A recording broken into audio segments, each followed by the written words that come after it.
a bird on a tree. I'm just sitting here. I got time.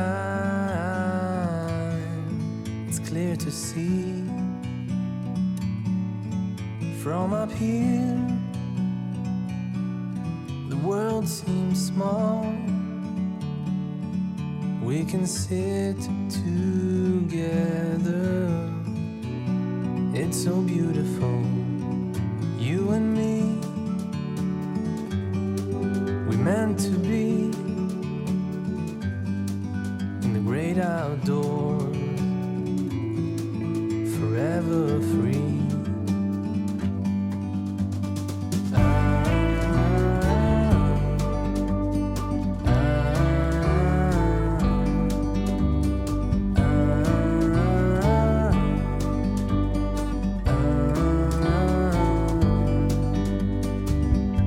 Sometimes you need to go and take a step back to see the truth around you. From a distance you can tell.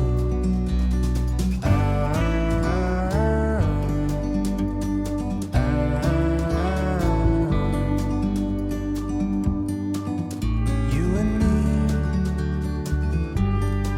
were meant to be in the great outdoors, forever free. You and me meant to be in the great outdoors, forever free.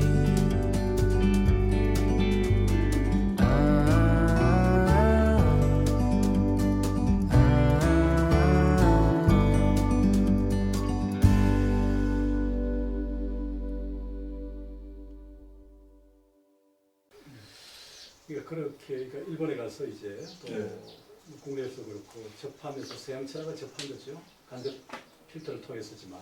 근데 그런 생각을 어떻게 하죠? 그게 어마어마한 건데. 그게 그런 생각 가진 사람이 없거든요, 당시에. 일본에 이제 고마자와 대학에 가서 아스다 후산 교수를 만나서 서양 철학 강의를 좀 들은 것 같고, 또 그 이노우에 테츠치의 그 제자의 서양 철학서도 좀 본 것 같고, 또 본인이 얘기하듯이 자기는 서양 철학을 공부한 적이 없다 하지만 그러나 단원 첩구 핵심들을 뽑아가지고 나름대로 이해했던 것처럼 핵심 키워드 중심으로 나름대로 이해를 하고 있었던 것 같아요. 이게 중국에서요.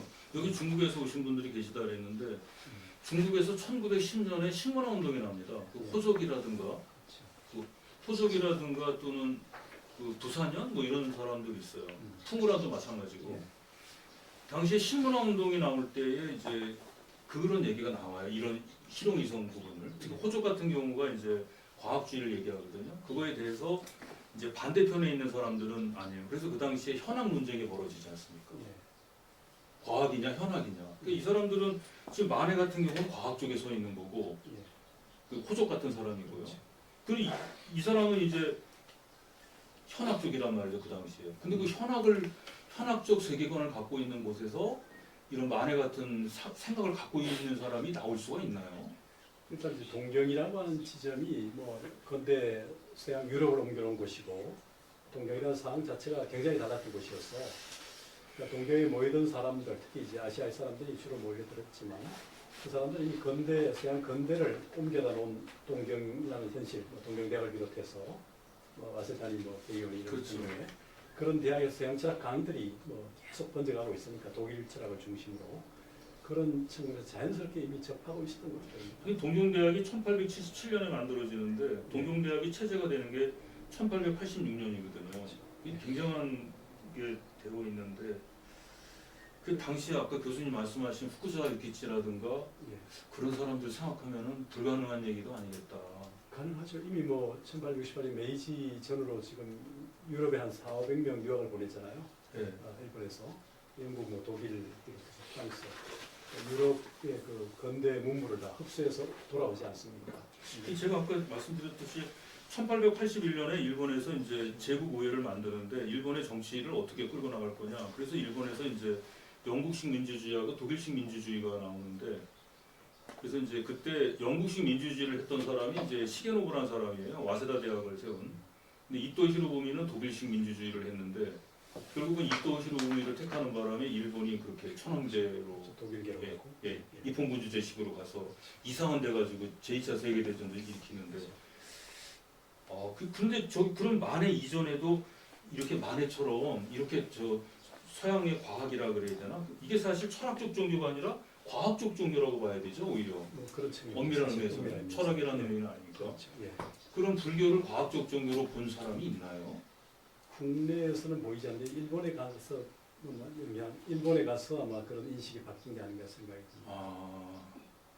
그러니까 저희가 알고 있는 만해는 완전히 다른데요. 조금 앞선 시대에 이제 우리가 우리 김옥균의 예. 서성벌되는 유대치가 예, 좀 그렇죠. 예. 중인으로 이제 북경 쪽에서 많이 있는데 보고 그다음 오경석 같은 인물들 이런 인물들 속에서 아마 뭐 이동인도 있고 우리 이동희 승려죠. 네. 이런 흐름들이 있어왔기 때문에 그 명성하고 고종을 만나면서 국제정세를 얘기했던 이동인 이런 맥락들이 앞선 시대에 있었죠. 그러나 이제 이 종교나 철학 이런 의미를 생각했던 것은 역시 이제 만해에 와서 가능했던 것 같고 이게 가능했던 것은 이제 일본에 와서 동경에 머물면서 고마즈와 대학 비롯해서 서양 철학사를 공부도 하고 또 아세다 후산 교수의 강의도 듣고 또 후자 유키치나 뭐 아까 양계초의 그 저술들까지 포함해서 그 나름대로 자기가 파악한 불교 인식 그게 이제 유신이라고 하는 그 분명한 목표 속에서 나름대로 구성한 그런 불교 재인식의 흔적이 아닌가 하는 생각이 우리나라의 아까도 이제 교수님하고 말씀드렸는데 우리나라의 갑신정변이 1884년에 일어나요. 84년에. 근데 일본의 중국에서는 양계초에 의한 무술 변법 변법 자강 운동이 그게 몇 년이냐면 1898년이에요. 거의 이게요 한 14년 15년 차이 납니다. 근데 후쿠자 유키치가 타라론을 쓰는 게 1885년이거든요. 그러니까 이미 1885년 되면은 끝난 거예요. 이건 뭐 없어. 왜냐하면 그때 후쿠자 유키치가 김옥균을 그렇게 좋아했어요. 김옥균이 대단한 사람이에요. 지금 우리는 김옥균이 외세 의존적이라 그러는데 그거는 보수적인 사람들이 하는 얘기고 그 김옥균이 그 동양의 나폴레옹이라고 했다고요. 그게 실패하면은 아시아는 미래가 없다고 했는데 후쿠자 유키치가 일본과 한국과 중국이 서로 힘을 합쳐서 외세에 저항하자 그랬는데 일본은 러시아 애들로부터 북해도에 침략을 많이 당했었거든요. 그런데 한국에서 김옥균이 성공하면은 부가 있었는데 김옥균이 실패했거든요. 그게 끝났다. 그래서 1885년에 타라론이 나오는 거예요. 그러니까 일본은 1885년 전까지는 제국주의라는 얘기가 없었어요. 부분적으로 있었지만. 근데 지금 이걸 보니까는 중국에서 무술변법이 그로부터 10년 뒤에 나오는 거 아니에요. 그러니까 만해라는 사람이 이게 엄청난 사람이에요. 사실 보면은. 지금 교수님께서는 철학적 종교라고 그러셨는데 엄밀한 의미로 따지면은 그 철학이라는 게 이제 필라소피가 아니라 위센샤프트, 그러니까 예를 들면 사이언스 같은 거죠. 그렇죠. 예. 학이라는 거잖아요. 그 독일 말로 하는 위센샤프트나 또는 사이언스 같은. 예. 예. 야, 이건 엄청난 건데. 그 구체적인 모습을 이제 조선불교 신론에서는 뭐 잘 안 드러나 있는데 일단 기본 불교의 성질이라는 글에서 기본적으로 인식을 그렇게 잡고 출발하고 있다. 그 조선불교 유신론을 저희가 잘못 보고 있는 거네요. 그러면 지금 학자들이. 그 부분을 좀 주목하지 않았던 것 같아요. 그냥 뒤에 이제 뭐 연불당 폐지하고 이 뒤에 그러니까 뒷부분에 주목을 했지. 적어도 서론 다음에 불교 성질에 대한 나름대로 이 철학적 관점을 확고하게 그게 세운 자에서 없었어요. 그 부분에 주목을 많이 못했죠. 선행 연구 없는 건 아니나.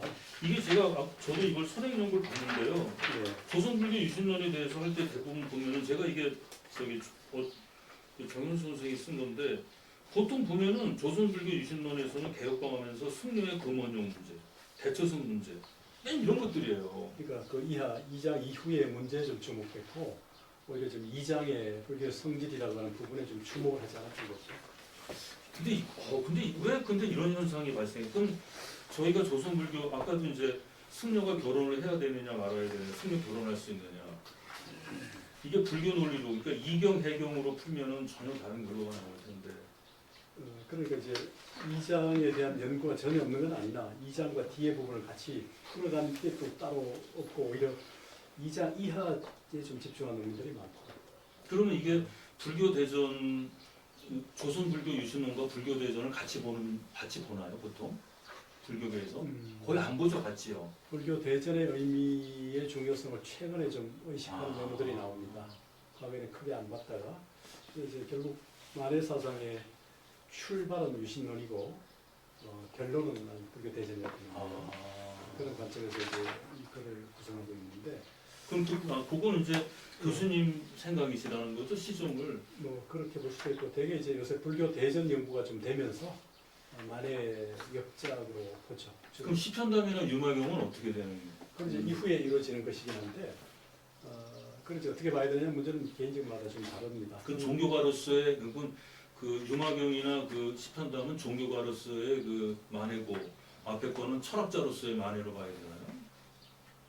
글쎄요, 뭐 그렇게 볼 수도 있겠죠. 그러나 이제 이 시점 자체가 13년에 나온 조선불교 유신론, 14년, 15년에 나온 이제 불교대전 여기 같은 시기에 나오거든요. 근데 이후에 지금 얘기한 유마경 강의나 시편담 같은 경우는 뒤에 나오는데 이건 이제 만해 사상의 이렇게 변화 속에서 어떻게 자리매김해야 될까는 이제 개인적 차이가 있을 수 있는데. 결국 나는 그 사이에 오히려 이제 연도의 의미도 배제할 수는 없지만 그래도 이 두 축을 중심으로 유신론과 대전 사이의 축을 놓고 그 사이에 이제 뭐 유마경이나 시편담이나 뭐 니메치 이런 것들을 재구성해야 되지 않을까. 그럼 만해가 그 불교 대전이 나온 게 14년, 15년 됐던 예, 거죠. 그렇습니다. 그럼 14 그때부터 3.1운동에 참여하던 그 기간에야 이제 불교계 정화운동을 했다고 치고 예, 어차피 19년 정도 되면 만해는 불교계 거목이 돼버리니까 그렇죠. 저희는 이제 우스갯소리로 그런 얘기했습니다. 만해가 이제 감옥에 갔잖아요. 이게 3.1운동 예, 때. 예, 여러분 혹시 그거 아십니까? 지산 김복환 선생이 이제 독립운동 의병 전쟁을 하다가 잡혀갔어요. 근데 그때 같이 간 의병들이 자신의 목숨이 죽을까봐 걱정하니까 지산 선생이 그런 얘기를 해요. 너 죽을 줄 모르고 독립운동했냐? 너 인마 여기 왔을 때 이미 목숨 걸고 한 거 아니냐? 무슨 죽을 생각을 하고 했는데 왜 이런 걱정을 하느냐? 근데 만해가 똑같은 얘기를 해요. 그러니까 변호사 선임을 할 때 만해가 뭐라 그러냐면 너 살려고 했냐? 너 죽으려고 들어온 거 아니냐? 죽을 자리를 보고 들어온 건데 그러니까 이제 거기 있는 사람들이 다 놀래버리는 거죠 이게. 그러니까 만해는 이미 그때 큰 인물이 됐는데 저는 제가 알고 싶었던 건 철학체계거든요. 저희 정교님께서도 다른 거는 뭐 뒤에 거는 하니까 저희는 이제 결성이고 결성향교 향교에서 바라는 건 뭐냐면 도대체 만해가 왜 독립운동에 투신을 했느냐 그리고 왜 하필이면 불교냐 그게요. 다른 것도 있는데 그리고 그 당시에 만해가 불교에 들어갔을 때 의식이 어땠고 3.1운동 전에 만해는 도대체 어떤 수준에 와 있었는가 그걸 이제 정교님이 저한테 계속 한 거고 그래서 이제 교수님께 강의 부탁드렸죠. 그러니까 이제 오늘 해명이 되는 것 같아요. 불교 대전을 쓰면서 여기도 좀 나왔지만 결국 만해는 세계 철학, 그러니까 철학이라고 하는 것은 결국 불교의 각주에 지나지 않는다. 여기 좀 강조하듯이 네. 우리 플라톤의 각주라는 그 화이트헤드의 서양 철학사에서 서양 철학사 2,500년 플라톤의 각주에 지나지 않는다 이렇게 얘기를 했지만 저는 얘는 벌써 20년 이제 훨씬 지난 얘기예요. 근데 만해 지금 10년, 13년에 그렇죠. 10년에 아니 세계 철학이란 기본적으로 불교의 각주에 지나지 않는 얘기를 먼저 이미 했어요. 그거 너무 오버한 거 아닌가요? 그렇죠. 뭐 우리가 볼 때는 나는 당연하다고 생각합니다. 예. 근데 저희는 좀 그런데 어떤 간에 지금 보기에 따라 다를 수 있는데 그러니까 불교 대전이라는 것까지 편찬한 이미 이후에 만해는 이미 불교를 전모를 다 나름대로 체감을 해서 이제 자유자재하게 이렇게 풀어낼 수 있던 것 같고요. 유신론에 대한 충격이 이제 일본 동양에 가서 일본 불교에 대한 충격이 커서 유신론을 썼고 그 맥락의 연장에서 물론 이제 그 연장은 일본의 당시 일본이 그 뭐 여러 그 학자들이 난조 분유라든가 또는 그 이런 학자들이 유럽에 유학을 다녀와서 영국이나 독일 그 불교 대전을 그러니까 달리 말하면 불교의 개론, 불교의 대장경 이런 얘기들을 많이 하고 있었고 그런 맥락의 영향을 받아서 돌아와서 만해는 불교 대전을 쓰긴 합니다. 그런 의미까지를 포함하면 일본의 근대 그 일본 학자들의 그 어떤 유럽의 영향, 세례 이런 부분들을 분명히 받았고 만해 역시도 그것을 의식하면서 구성을 했었는데 그러나 그 내용은 역시 굉장히 주체적으로 선별한 걸로 보여요. 이게 저희가 이제 보통 그 일본에서 근대성 문제를 얘기할 때 이제 헤겔하고 막스 베버를 얘기하지 않을 수 없는데요. 그러니까 동양이 지속의 제국이라고 그러지 않습니까? 그 안에도 이제 그런 얘기가 나오더라고요. 강민이가 그 얘기 양계초가 그 얘기 쓰더라고요. 지속의 제국이라고. 근데 지속의 제국이라는 용어가 이제 헤겔이 쓴 말이잖아요. 마르쿠제, 좀 막스 베버도 그랬고. 근데 당시에 일본의 그 근대성, 그러니까 한국과 중국은 근대화가 안 됐다. 근데 거기 이제 주작으로 머물렀다는 거예요.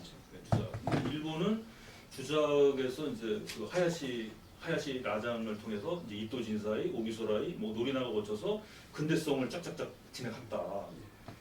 그런 생각을 갖고 있었을 때 만해가 그걸 들었을 거 아니에요. 거기서요. 그럴 수 있죠. 네. 예. 그러면 이게 막스 베버가 얘기할 때 아시아 사회와 이제 전근대 그 유교와 종교를 유교와 그 사람이 저 유교와 도교인가 그걸 쓰지 않습니까? 종교 이용을 해서 막스 베버가 그 얘기를 하거든요. 그러니까 동아시아의 특징을 한마디로 얘기하면 비합리적 세계라고 그러거든요. 헤겔이 이제 실체성의 세계라고 하는 얘기가 똑같은 얘기인데, 근데 만해의 불교 철학을 보면은 이게 일본 사람들하고 거의 유사해요. 좀 영향 속에 있다고. 예, 볼수 있죠. 그 연장선상에 있는 것 같아요. 예. 그러면 저는 막스 베버를 들이대면은 이게 막스 베버 입장에서 불교를 보면 이거 마술의 세계거든요. 불교는. 근데 마술의 세계죠. 뭐 있어요? 뭐 잡으면은 없어. 근데 놓으면은 있어. 이게 이상하잖아요. 잡으면은 없어. 근데 놓으면 있거든요. 근데 이게 주술 마술인데 만해는 그런 건 안 보잖아요. 죄송합니다만 한 말씀 여쭤봐도 될까요? 예. 저희가 지금 조선불교 유신론이라는 책이 무슨 책인지 모르고 내용이 뭔지 모르니까 제가 아직 잘 몰라가지고 일단 조선불교 유신론이라는 내용이 뭔지를 좀 알고 좀 시작을 했으면 좀 좋겠다는 생각이 듭니다. 그 13페이지 주 17번 아까 말씀을 드렸는데 조선불교 유신론은 일본의 만해가 1908년에 건너가서 3월 말쯤 가서 아마 9월 말쯤 10월 초쯤 돌아왔을 수 한번에 있는데 어떤 거 제가 드린 거 갖고 계신 건가요? 예, 아, 13페이지 주 17번 13페이지 주 17번입니다. 예, 돌아와서 이제 일본 불교에 개명한 일본 불교에 자극을 받고 우리 불교 조선 불교를 혁신해야 되겠다, 유신해야 되겠다는 생각을 가지고서 17장의 하나의 그 논문집입니다. 이건데요. 그중에 이제 제 머리말을 빼고 1장이 서론이고요. 17장은 결론입니다. 2장의 불교의 성질, 노은 불교지 성질, 그리고 3장의 불교의 주의, 4장의 불교 유신은 파괴로부터, 5장 성례의 교육, 6장은 참선, 노은 참선, 7장은 연불당의 폐지, 8장은 포교, 노은 포교, 9장은 사원의 위치, 10장은 불가의 숭배하는 소회, 11장은 불가의 각종 의식, 12장은 성녀의 인권 회복은 생산에서, 13장은 불교의 장례와 성리의 결혼 문제, 14장은 사원 주직의 선거법, 15장은 성례의 단결, 6장은 사원의 통할, 이렇게 구성되어 있는 논문인데요. 지금 이제 이렇게 쓰게 된 계기가 먼저 2장에 만해가 인식하고 있는 불교의 성질, 만해는 기본적으로 불교는 철학성과 종교성을 같이 가지고 있다. 그런데 자기가 볼 때는 이제 철학성보다도 종교성이라는 의미에 주목을 하면서 철학적 종교로서의 불교를 자기가 기본 입각지를 세우고 조선 불교를 이제 유신해야 하겠다는 이런 맥락 속에서 있습니다. 오늘은 그래서 2번, 3번, 4번을 하는 건데요. 2번, 3번, 4번이 이제 주제인데 2번에 거기 보면 철학적 종교라는 말이 나오거든요. 이게 이제 만해의 핵심 사상인 것 같아서 제가 이제 교수님께 여쭤봅니다. 저기 이제 만해가 일본에 가서 그 앞선 그 서양 기독교라고 해도 좋고 서양 불교의 앞선 여러 테크닉 같은 그런 부분들을 일본 불교가 흡수해서 상당히 그 모범적으로 이끌어가고 있는 모습에 상당히 충격을 받은 것 같아요. 우리 조선 불교의 견조 볼 때. 그래서 이래 가지고는 안 되겠다. 우리 조선 불교를 새롭게 유신해야 되겠다. 근데 유신은 여기 나온 것처럼 유신은 파괴다. 파괴는 뭐 어머니다 이런 식으로 이제 굉장히 강력하게 이제 유신론을 제기하고 있습니다. 그런 맥락 속에서 결국 이제 우리 불교의 모습을 하나하나 점검해 가는데 그중 15개 주제로 지금 하나하나 점검해 가는 과정에 불교의 성질이라고 하는 부분, 그다음 주의도 있고 유신은 파괴로부터 2, 3, 4 같이 봐줬습니다만 이런 전제 위에서 교육, 참선, 연무당 폐지, 포교, 사원의 위치, 그다음에 이제 소회라고 하는 거죠. 불상, 그다음에 불화 이런 등등 여러 가지 의식, 인권 회복, 여기 이제 그 성의 결혼 문제를 얘기하고 있고요. 13장도 그렇습니다. 12장은 이제 생산해서, 그러니까 성녀들도 뭔가 일을 해서 생산을 해야 된다는 거고요. 13장은 이제 결혼에 대한 당위성, 또 선거법의 어떤 개정에 대한 문제, 또 성녀들이 이제 분열되어 있는 부분을 단결해야 된다는 거, 그다음에 이제 사원들을 통할해야 된다는 거. 이건 이제 조선조 이래 국가가 불교 교단을 관리할 때는 중앙에 거기 있었고 1902년에 원흥사라고 하는 여기 지금 장신초등학교 자리에 도서관리소라고 해서 연산군 때 없앤 불교 교단을 통할하는 사무소를 관리소를 세웁니다. 그런 것처럼 나중에 조선 총독부에서 1910년에 사찰령을 반포하면서 전국을 30일 본산제, 나중에 화엄사를 추가해서 31본산, 30본산에서 늘어나기도 합니다만 요새 말하는 교구 본사, 다시 말하면 이제 각 지역에 지금 북한은 지금 못하고 있지만 각 지역 도 단위로 많게는 뭐 경상북도는 전도사찰만 한 6개 되나요? 경상남도 5개, 뭐 전라남도는 뭐 3개, 4개 이런 식으로 그 본사 단위로 있어서 본사가 있고 말사가 있고 말사다의 사암 이렇게 쭉 하위로 내려갑니다. 이게 중앙 통제, 중앙에 총무이 있고 이런 방식으로 통화를 해야 된다는 얘기를 하고 있는 대목입니다. 그러니까 어떤 의미에서 가장 그 조선 불교가 직면하고 있는 현실, 일본 불교의 견주어 볼 때 또 서양 종교가 몰려오는 현실에서 이런 부분을 지금 성리학이나 도가가 아니고 불교를 통해서 하려고 했던 것이고요. 그러기 위해서는 불교가 도대체 어떤 성질을 가지고 있고 어떤 주의를 가지고 있으며 그러면 유신은 어떻게 해야 되느냐, 파괴를부터 해야 된다. 이런 등등의 구조로 되어 있는 논문집이 바로 이 책입니다. 이거 만해가 얘기하는 그 여러 가지 이거 개혁해야 된다는 논의들이 마치 그 중세 유럽에서 근대로 넘어가는 과정에서 교회에서 일어났던 거고 많이 흡사해요. 그렇죠. 네. 그리고 승들이 이렇게 뭐라 그러나요? 그 돌아다니면서 탁발하지 말고 너 스스로 네. 농사져서 먹고서 해라라. 해야지 무슨 주민 무슨 특권이 있는 건 아니지 않느냐 이런 얘기 같은 거. 근데 이게 당시에 안 받아들이죠 이런 거는 저기 조선 불교에서 받아들일까요? 갈등이 좀 있었지만 결과적으로 이제 성녀 결혼 문제 같은 경우 만해가 이제 건백서를 중추원하고 참의원에 낼 때 만해를 비판적으로 보기도 하지만 이미 총독부의 정책도 그런 방향에 있긴 한데 총독부가 노골적으로 결혼하라고 강요하지는 않았지만 일본 성녀들이 결혼했고 또 당시 그 국내 성녀들 한 7, 80%가 결혼을 했다는 네, 현실 그러더라고요. 속에서 만해는 건백서를 낼 수밖에 없었는데 그게 이제 조선 불교를 다 망쳤다라고 비판한 사람도 있지만 근데 그 당시에 그 당시에 이미 승려들이 저거 있었잖아요. 결혼했잖아요, 다들. 그 현실을 잘 모르는 사람은 이제 너무 쉽게 망쳤다고 얘기하지만 그런 현실에서 만해는 오히려 피할 수 없는 상황에서 오히려 그걸 받아들이면서 또 다른 방식으로 개선해 가야 되지 않는가 해서 이제 건백서를 올렸는데 그게 왜 중치원이나 참의원이냐 하필이면 근데 그 당시에 국권을 잃었으니까 네. 어디 가서 이걸 제도를 바꿀 수 있는 건의할 곳은 거기밖에 없었기 때문에 어쩔 수 없었고 다만 백용성은 이제 만해의 이런 주장에 대해서 비판하죠. 그런 부분은 분명히 있습니다. 그래서 이제 이 부분을 우리가 만해가 제일 먼저 한 게 아니다. 만해 이전에도 이미 봉원사 서대문에 신촌에 봉원사라는 절의 성녀가 이미 성녀들 결혼을 해야 된다는 논설을 쓰고 있었습니다.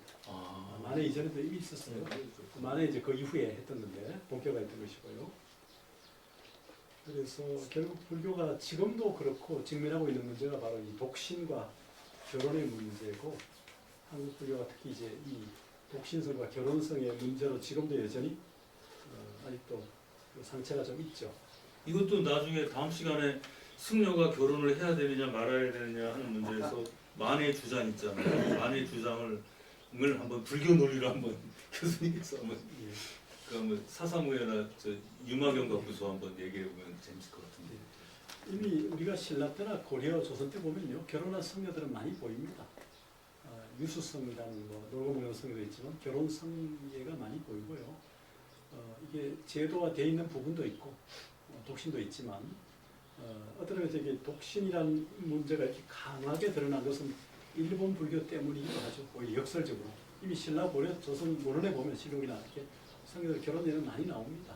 많이 나오는데 대체적으로 이제 그 불교는 우리 불교는 독신이 중심이었다는 맥락 속에서 보면 일본 부의 영향 속에서 독신 부분이 더 강조됐던 것은 분명하고 정화 시절 1954년 전으로 보면요 그 당시 7,000명의 대처성 결혼성과 독신성은 뭐 200~300명이었다가 나중에 500~600명 급조된 이제 독신성이 만들어지고 해서 7,000명 대 700명 이렇게 대립을 하기도 했다는 얘기를 하는데 그 당시에 일본 승려가 결혼을 했으니까 까마귀 날짜 베풀어준다고 마녀가 일본에 영향받아서 했다라고 이제 얘기를 하는 거죠, 사실은. 뭐 그런 측면이 분명히 있긴 합니다. 실제로는 뭐 예.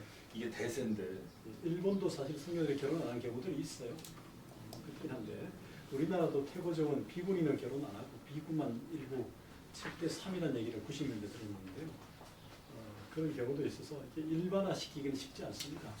통계상으로 얘기할 때 이제.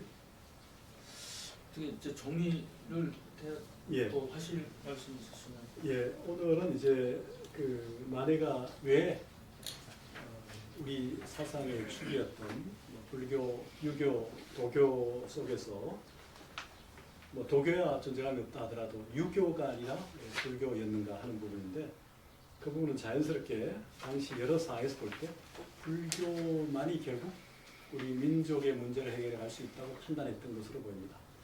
결과적으로 불교에 출가를 했고 일본에 유학을 가서 일본 불교의 선진적 모습, 물론 제도적인 모습에서 운영의 모습에서 그 부분을 받아와서 조선불교 유신론을 쓰면서 그럼 불교의 성질이 뭐냐라고 하는 것을 조사해 보니까 역시 불교는 종교성과 철학성을 함께 가지고 있지만 우리 불교가 가야 될 것은 역시 철학적 종교여야 되지 않겠는가라는 인식이 투철했던 것 같습니다. 그런 맥락에서 만해는 이제 유신의 기반을 확보했고 그 속에서 일본의 뭐 난조 분야나 이런 여러 학자들의 그 선행 작업들, 다시 말하면 대장경을 압축해서 한 구도로 만드는 불교 개론 이런 그 영향 속에서 자연스럽게 돌아와서 유신론을 쓴 이후에 바로 불교 대전을 편찬하게 이르게 됩니다. 이런 과정은 물론 개인적으로 불교 공부를 심화시켜가는 과정이기도 했을 것이고 이후에 만해가 보여준 많은 불교 활동의 그 저력이랄까요? 힘의 원천은 역시 바로 불교 대전을 편찬한 힘에서 나온 것이 아닌가 하는 생각을 저는 해보고 있습니다. 결과적으로 우리 불교 연구나 일반 우리 사회의 만해가 불교를 바라보는 시각 자체가 널리 공유가 안 되다 보니까 불교가 가지고 있는 철학적 종교의 의미가 집중이 안 되고 교단의 어떤 개혁, 유신 이런 쪽에 좀 집중돼서 만해의 유신론이 그냥 불교 내부의 그냥 개혁론 정도로만 생각을 할 수 있는데 물론 그런 측면이 분명히 있습니다. 그러나 보다 근본적인 것은 이제 만해의 어떤 철학관, 또는 사상관, 뭐 종교관 이런 의미를 먼저 반추해 볼 때 조선 불교 유신론에 새롭게 좀 주목해야 되지 않을까. 그래야만 만해가 이해가 되고 또 만해를 이해하는 방식이 20세기 우리나라 뭐 조선이든 대한이든 시기에 이렇게 만해만큼 전방위적으로 고민한 사상가가 과연 있었는가 이런 생각을 좀 해보게 됩니다. 이렇게 볼 때 그는 뭐 단순하게 하나의 한 일인의 성례라는 의미를 좀 넘어서서 어떤 의미에서 일본의 지금 국가적 기지를 제일 먼저 건대를 칩니다만은 뭐 중국은 사실 굳이 말하면 뭐 여러 학자들이 있긴 하죠. 우리가 이제 뭐 불교식으로 보면 거기에도 양인삼, 양문회 같은 사람이 있고 또 그 밑에서 타이시 태어가 나오고 부양경부가 나오고 또 장병린도 나오고 이런 인물이 많이 나오는데 우리는 적어도 과연 누가 있는가 얘기할 때 개화사상가로 김옥규 너무 일찍 떠나서 또 이동인 같은 사람도 얘기하지만 남겨진 저술이 없어서 그리고 뭐 그 외 몇몇을 얘기하지만 전통적 의미만이 아니라 뭐 근대적 의미에서 하나의 철학자적인 모습을 가진 인물이 과연 누가 있을까라고 볼 때 역시 제가 볼 때는 만해가 제일 먼저 꼽을 수밖에 없지 않겠는가. 그 이제 육일준 선생이 쓴 동방 서유금론록이요. 그 예. 어마어마한 책인데 알려지질 않아서. 예, 그러니까 이제 육일준 선생도 조명을 해야 되긴 한데 이제 전통 사상에서 볼 때 만해의 의견은 없겠죠. 예, 서유견문은 뭐 서양을 견문하고 돌아와서 이제 적은 견문기 같은 데에서 뭐 우리 고유의 뭐 불교든 유가든 도가든 간에 고유의 어떤 뭐 샤머니즘까지 포함해서 고유의 사상적 배경을 가지고 그 시대에 맞는 문제의식을 갖고 혁신해 갔던 이런 사상가로는 만해 이외에 월북했던 그 최익환 선생 있죠. 그 다산 정약용 전집하신 분. 그 면후 곽정석 제자. 예. 그분도 참 대단한 분이신데. 네, 뭐 그런 부분들 월북에서 이제 어려움이 있고 이런 부분도 있지만 그러니까 유교 쪽에도 우리가 그런 인물이 과연 또 정인보 선생이나 이런 얘기를 많이 해요. 근데 예, 저는 그러니까 그거 조금 전방위적으로 보기는 어려울 것 같고 어렵습니다.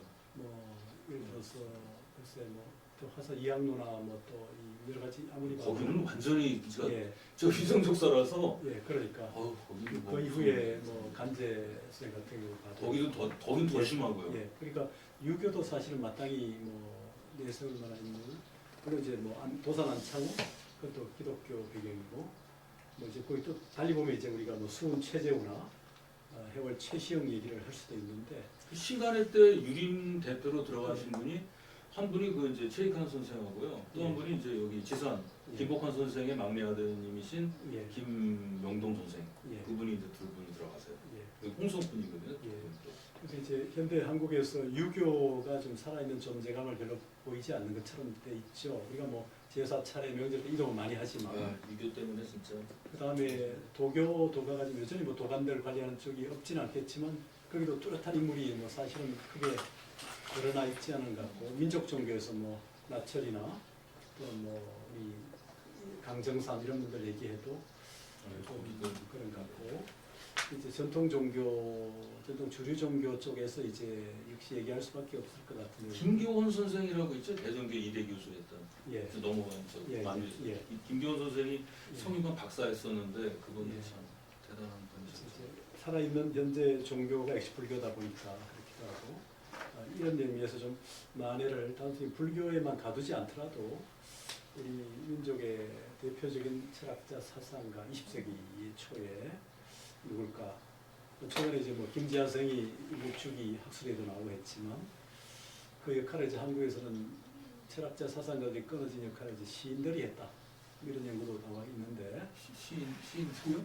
시인들이 이제 서양에서 철학자 역할처럼 시를 통해서 그런 역할을 철학자 역할을 대신했다는 얘기들을 가끔 하죠.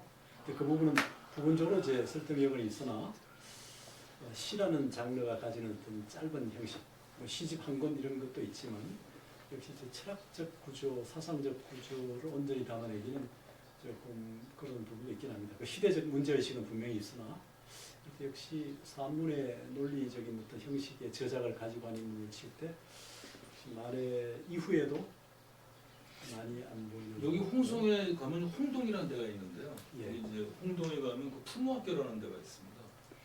그쪽에 그 박막도서관인가 그런 데가 있는데 무교회주의자들도 예, 있어요. 예, 그 홍동이 상당히 그 근대성적인 곳이 많아요. 지금도 거기 대학이 있었고요. 예. 네, 거기가 홍성이 좀 요상한 동네예요. 여기 좀 이상한 동네예요. 우리가 우리 다석 유영모 함석헌 네, 김교신 이런 그분들이 얘기하지만, 거기 네, 그분들이 있던 그런 얘기도 하지 뭐 케이크 이쪽 얘기하지만 우리 전통에서 뿌리 내린 오랫동안 적어도 1000년 이상 이렇게 볼 때는 역시 말해야 불도유 삼교 배경에서 유교든요 도가든 이렇게 나와야 될 텐데 그런 인물로는 역시 만해 이외에 잘 안 보이더라고요. 잘 과분한 탓인지 그래서 만해가 또 주목될 수밖에 없는데 만해 한계도 있을 수 있을 겁니다. 얼마든지. 그러나 그 한계도 이제 우리가 앞으로 채워야 될 몫이 아닐까 하는 생각이 들고요. 미래 그러면 21세기, 20세기, 21세기에 새로운 철학자들을 준비하고 있는가 그런 생각도 해보게 되면서 만해를 다시 보게 되고 만해로부터 다시 출발해야 되지 않는가 그런 생각도 동시에 하게 됩니다.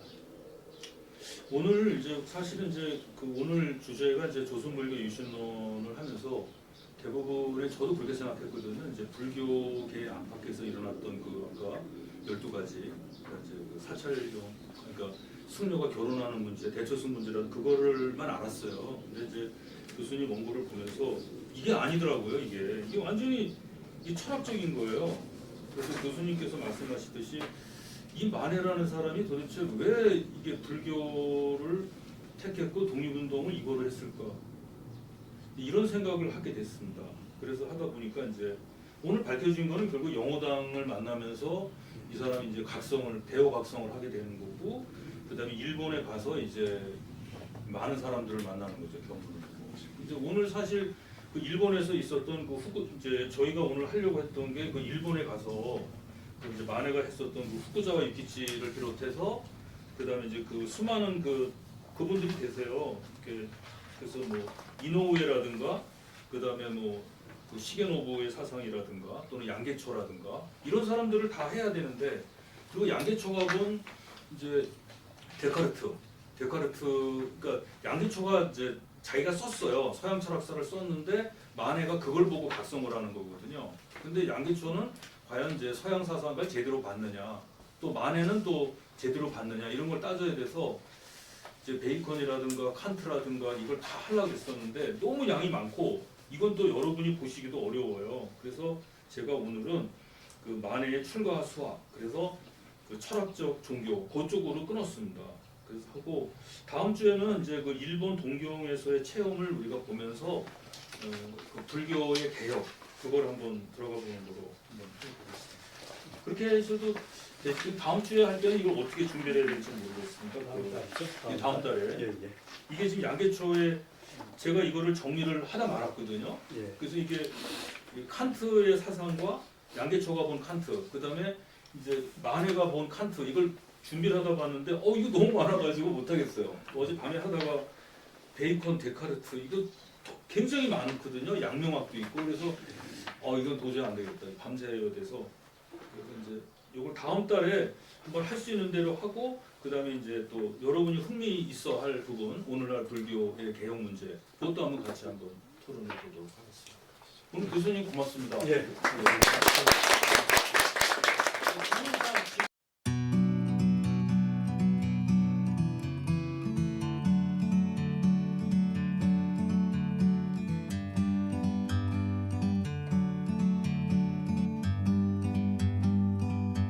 Like a bird on a tree, I'm just sitting here. I got time, it's clear to see. From up here, the world seems small. We can sit together.